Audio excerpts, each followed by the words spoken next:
Picture this. It's 3 a.m. in the middle of the North Atlantic. A container ship the length of 3 football fields is being thrown around like a toy. Waves the height of a 6-story building are slamming into the bow. Green water is exploding over the deck. And the 22 people on board are more than 1,000 miles from the nearest coastline in every direction. There is no port to run to. No Coast Guard helicopter that can reach them.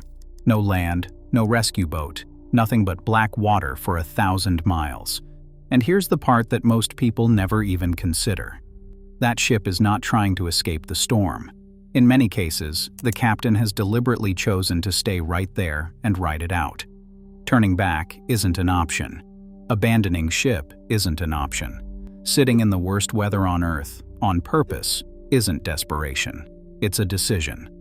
There are 3 layers to this story.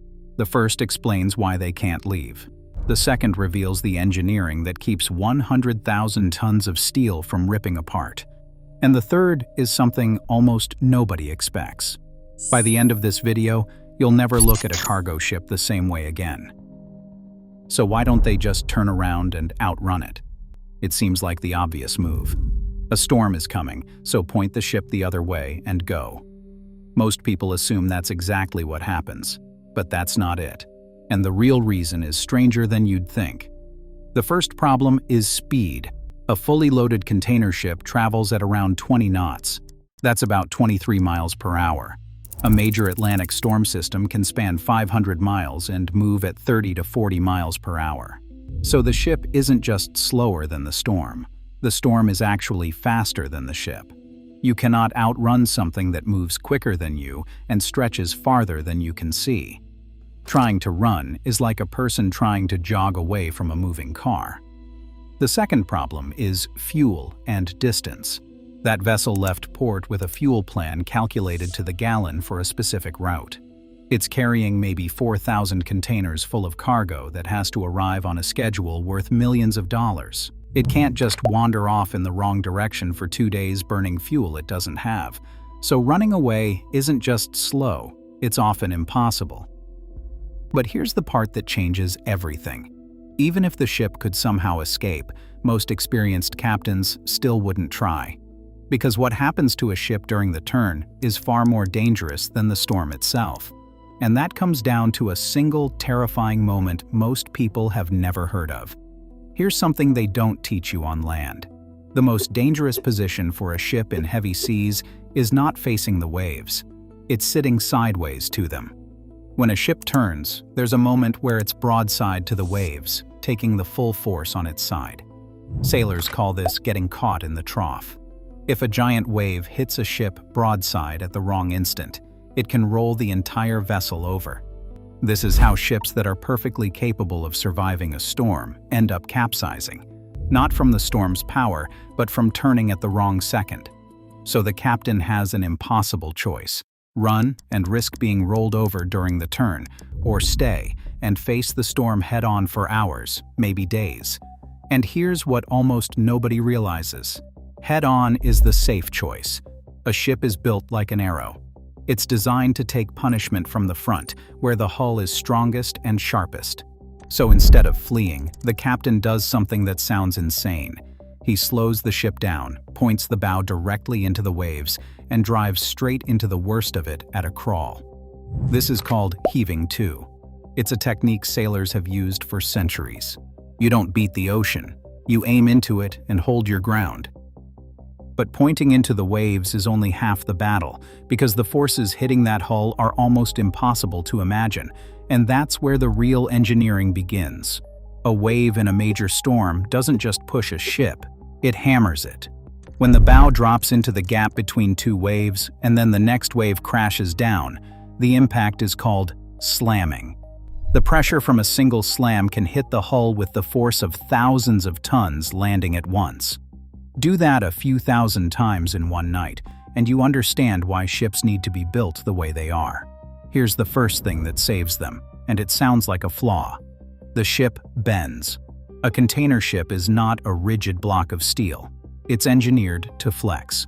As it rides over waves, the entire hull twists and bows in the middle by up to a few feet. Engineers have names for it. When the middle rises up on a wave crest, it's called hogging. When the middle drops into a trough, it's called sagging. If the hull were completely stiff, those forces would snap it in half. So instead, the ship is designed to bend with the ocean and spring back, thousands of times a night, without breaking. The flexibility isn't a weakness, it's the whole reason it survives. The second thing that keeps the ship alive is invisible, and it's sitting deep below the waterline: ballast water. The ship pumps thousands of tons of seawater into tanks at the bottom of the hull. This lowers the ship's center of gravity and acts like a heavy keel, resisting the roll. A ship riding high and empty is far easier to flip than one weighed down low with ballast. So before a storm, the crew is literally adjusting how the ship sits in the water to keep it upright. But the most important tool isn't on the ship at all. It's the reason they saw the storm coming in the first place. It's called weather routing. Every major shipping company has meteorologists on land tracking storms 24 hours a day and feeding the captain updated routes by satellite. The goal is never to fight the storm. The goal is to thread a path around the worst of it before the ship ever gets close. The best storm survival happens days before the storm, on a map, with a decision to steer 200 miles to the south. But sometimes the storm moves in a way nobody predicted. And that's when the question every sailor dreads becomes real. What happens if something breaks? Let's picture it. It's the middle of the night. The ship is heaving to, bow into the waves, engine turning just fast enough to hold position. And the engine stops. The moment a ship loses propulsion in a storm, it loses steering.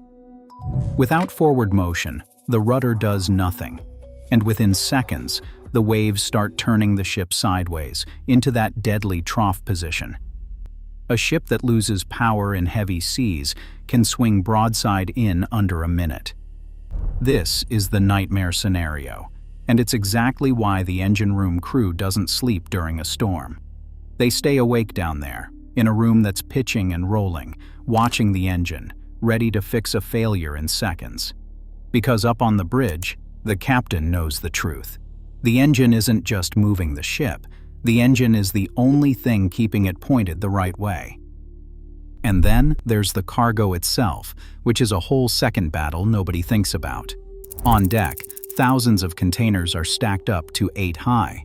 In a storm, they're being whipped side to side with enormous force. Each stack is held down by steel rods and locking devices called twist locks, tightened by the crew before departure.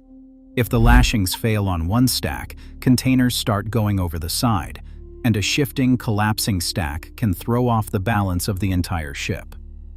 This is why container loss at sea, while rare, still happens. Thousands of containers are lost overboard every single year, ripped off decks by storms exactly like this one. So now picture everything at once. A hull flexing feet at a time, waves slamming with the force of thousands of tons, ballast tanks fighting the roll, an engine crew awake and ready, and a captain on the bridge, holding the bow into the waves by hand, hour after hour, in the dark. And here's what surprises everyone. Ask a career sailor who has ridden out a storm like this 1,000 miles from land whether they were afraid the ship would sink. Most of them will tell you no. And that answer stops people cold, because the truth is, the ship is the safest place they could possibly be. A lifeboat in 50-foot seas is a death sentence. A rescue helicopter can't fly 1,000 miles out over open ocean. There is no safer object within 1,000 miles than the giant steel vessel they're standing on. The ship isn't the thing that's in danger. The ship is the thing that's protecting them. Experienced crews describe a strange calm during the worst of it. They've trained for this. They trust the steel. They know the ship was built by engineers who assumed this exact night would come. And down in their bunks, wedged into their beds so they don't get thrown out, some of them actually sleep, listening to the hull groan and flex around them, knowing it's supposed to. The most violent place on Earth doesn't always produce the most helpless people. Sometimes it produces the most prepared ones. So the next time you see a photo of a cargo ship buried in a wave, remember? Those people aren't waiting to be saved. They're doing their jobs, riding it out, trusting a machine built for exactly this moment. Now I want to hear from you. Would you spend a single night on a ship 1,000 miles from land in a storm like this? Drop a yes or no in the comments. I read every one. And if you learned something today, hit that like button and subscribe. I'll see you on the next one.